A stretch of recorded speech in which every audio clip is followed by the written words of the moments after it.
We talked yesterday a lot about being able to add functions, subtract functions. Part C was the tricky part. Not because it was difficult to divide, because Shelby, wasn't that just kind of one function sat on top of another in a fraction? The tricky part, Joe, was that we also had to find the domain. So we had to say, okay, to find the domain, that's all of our x's. That's the inputs. But we know that if we have a fraction, there's a chance that an input, a certain number for x, might not give us an output. In fact, it might cause the whole denominator to become 0, which is no solution. So look what we did. We said, okay, 2x minus 10, I'm going to pull that out.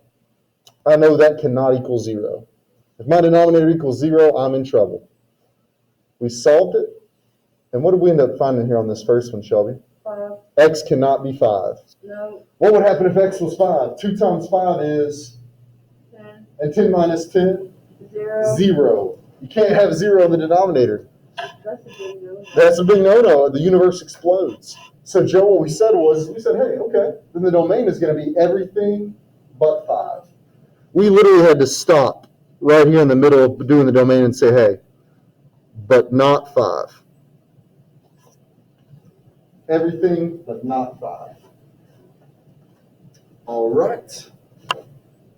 So, on to the back page, guys, where we're going to finish up today. Now, did you guys have a chance to work on the top of this page? Yep. Okay, let's go back over this just for a second. Shelby, I'll have you kind of lead the way a little bit here. Why?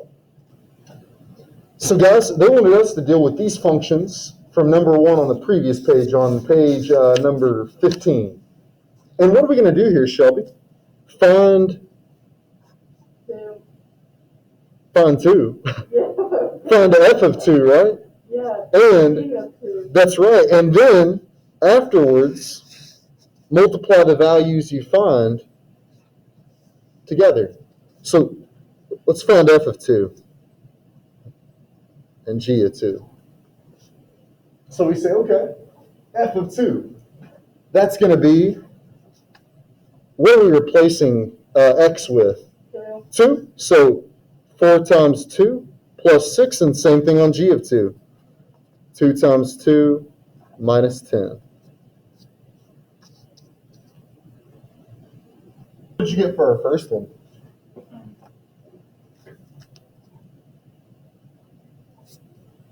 8 plus 6 would be? See it, but I can't say it.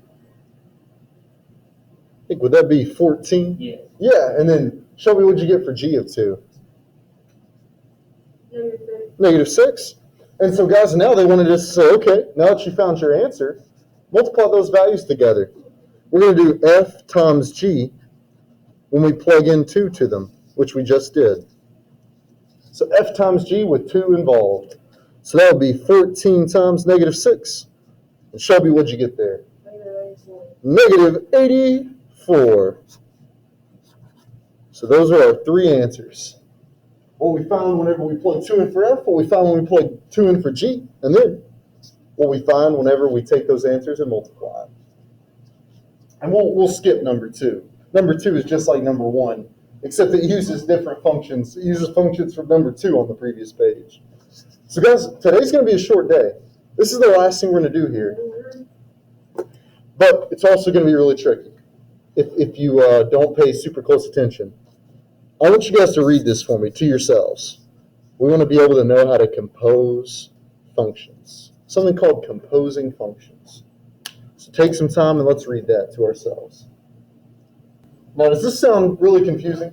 Yeah. The fact that this is the only one so far, adding and subtracting is very straightforward. This is really tough. Guys, the key here that I can explain it, the best way I can explain it is this.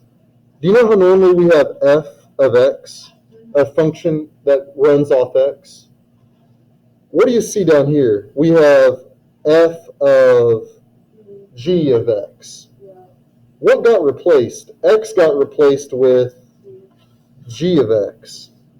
So in other words, we took a piece of our function and we plugged a whole nother function in for that. You know how before we were plugging in numbers for x?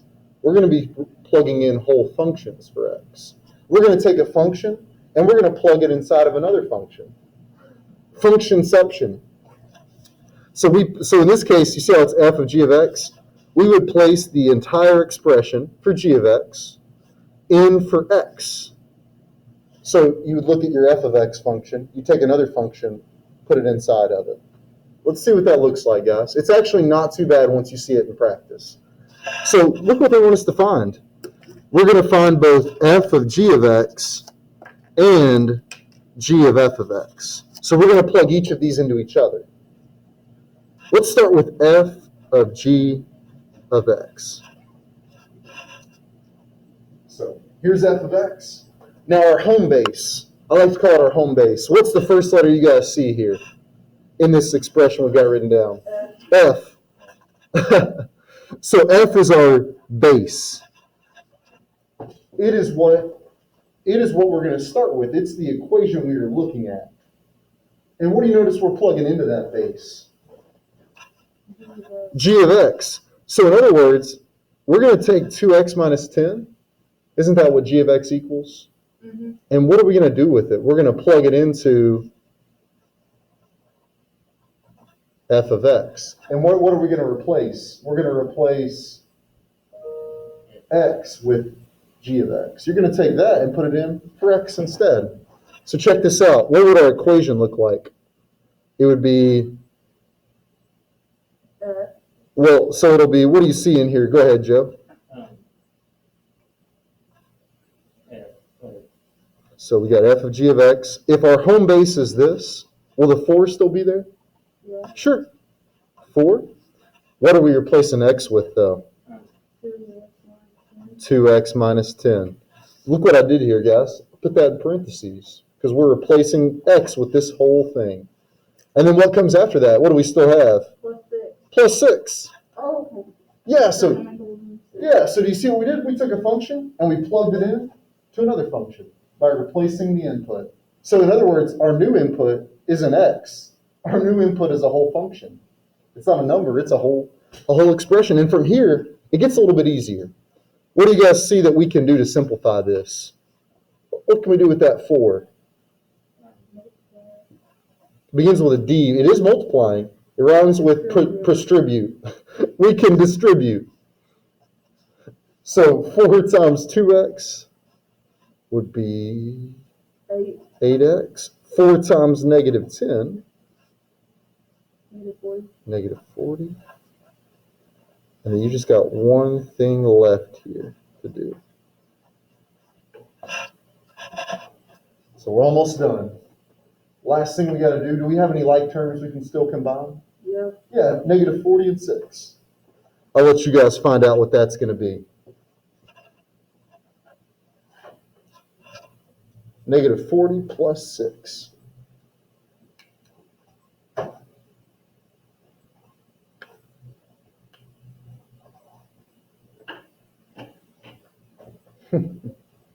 What'd you end up getting? Negative 34. Negative 34, yeah. And so, guys, that is our new function. Whenever you take another function and plug it into that function as its new input. Wait, so that's it? That's it. Holy crap, that's easy. It's a little bit easier than it sounded. It sounded super complex. Let's try. You made it sound super complex. Oh, no. The way I explained it, I think made it sound easier than the way this explained it. Let's do one more together here, guys. How about g of f of x? Okay. So now we're going to flip it. Now what's our home base? 4x plus 6. Well, I think Joe may have it. G's our home base, which is 2x minus 10. Sorry.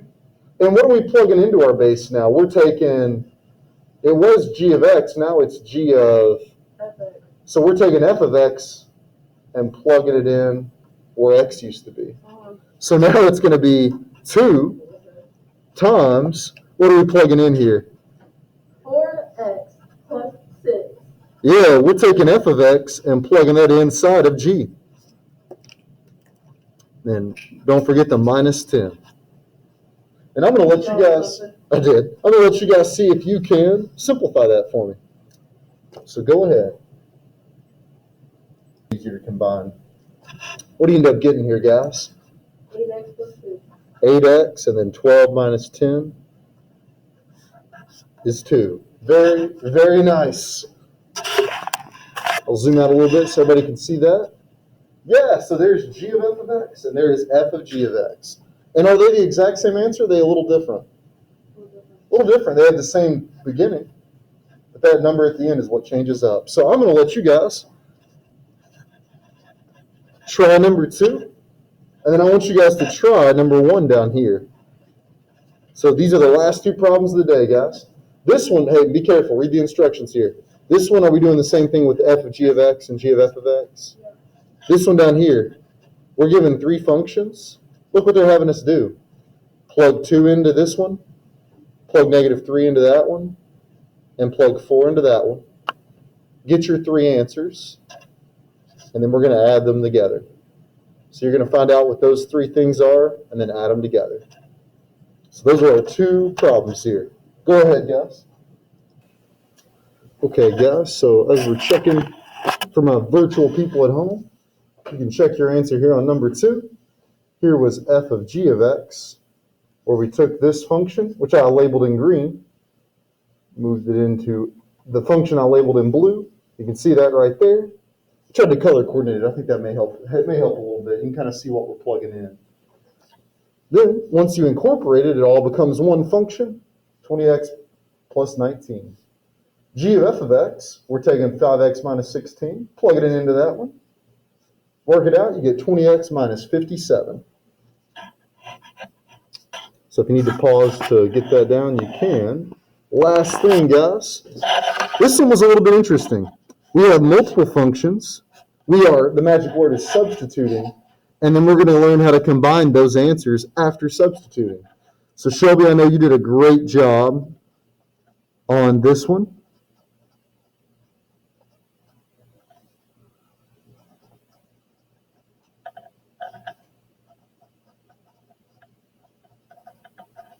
And h of 4.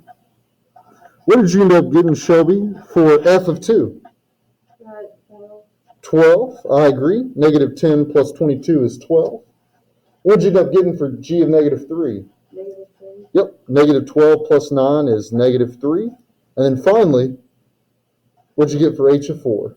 2. 12 minus 10 is 2. And are you done when you get those? No. No, because they want us to do what with them? Add them all together. Add them all together. So we take that plus that plus that. 4. I didn't even ask her and she's already got it. 12 plus -3 plus 2. And that is, in fact, 11.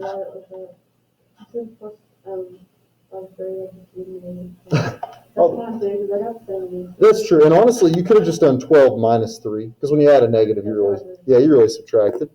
And so, guys, that is going to be that. We substituted in 3 numbers for 3 different functions. Once you get your answers, we added them all together. All right. If you have any questions, you know you can email me or hop on a Google Meet or contact me through Reminds. Our homework, that's right, we got some HDub. It's only going to be 3 questions, so don't panic. But it's going to be, our homework is going to be on page 17 and 18. And make sure you guys notice our homework, once again, is split up into parts. So like you'll see part 1 here, you'll see part 2 is there. And so our homework, Joe, is going to be number 1, part A, B, and C. That's on part 1. Part 2, number 1. And then part 3, number 1. And I'm not going to let you get out of it too easy.